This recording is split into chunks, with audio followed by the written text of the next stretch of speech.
Tawag tayo ng susunod, ang ating kapatid mula sa Manggagawa, si Sister Lani.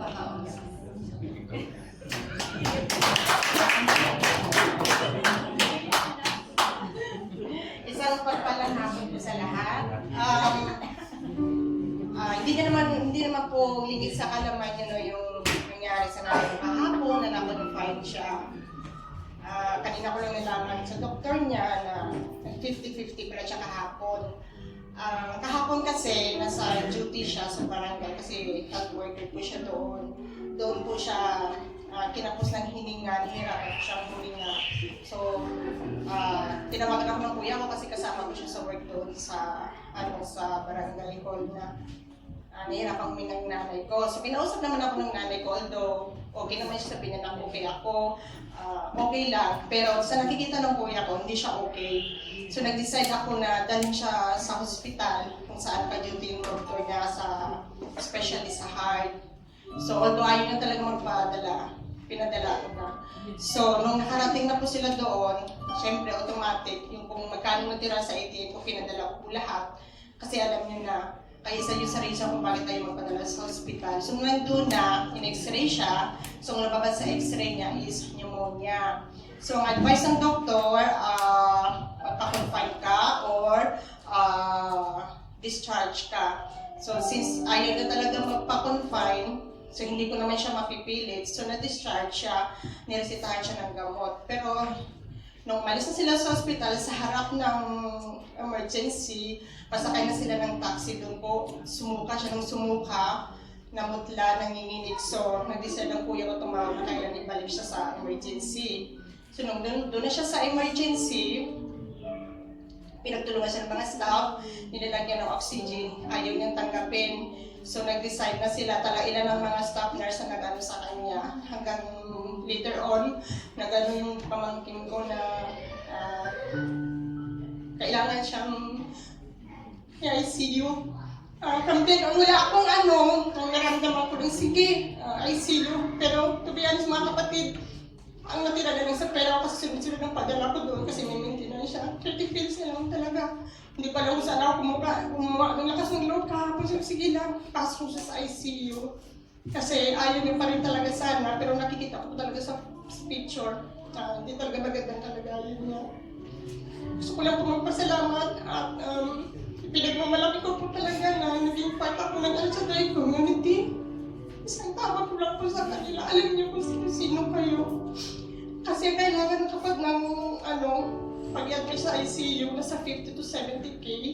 Upon admission sa ICU, mag-advance ka ng 30K.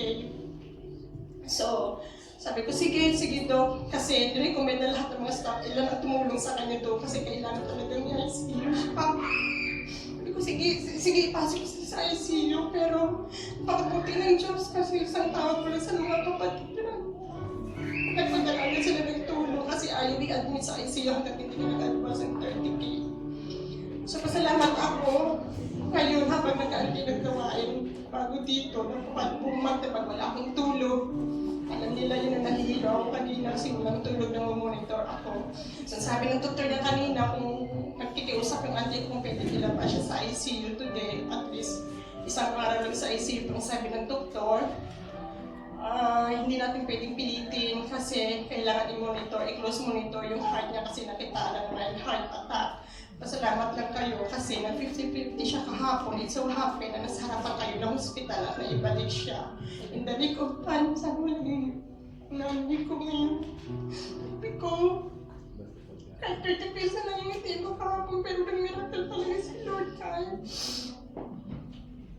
Hindi ko naman kayang tignan na tinatapos siya ng hininga tapos wala akong magpa.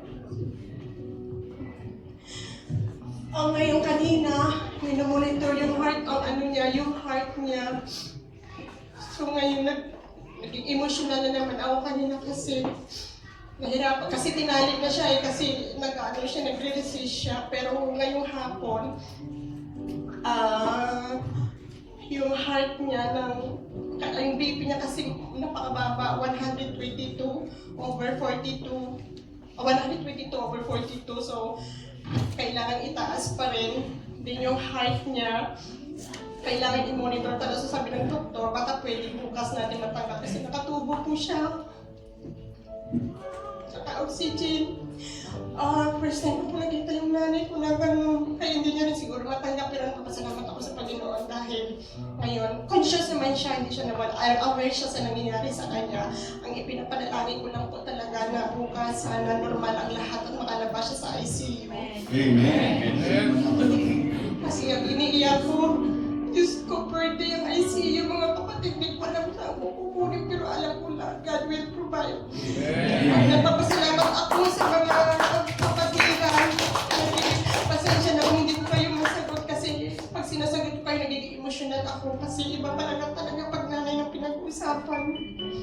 Parang hindi ko pa, ang dami pumapasok sa isip ko pero napapakalakas na ako kasi hindi sila makapag-desisyon sa Pilipinas na hindi ako magbibigay ng desisyon dahil ako lang po talaga inasahan sa financial. Although nandun mga moral support nila pero ako po talaga, pero alam ko, tinatawas ko sa Panginoon na bukas, makalabasan mo siya ng ICU. Kaya nga kapatid, ang pangako ng Panginoon nandun, no? Isa man sa pamilya natin ang naglilingkod sa Panginoon ay tiyak na pagpapalain at gagabayan ng ating mahal sa buhay.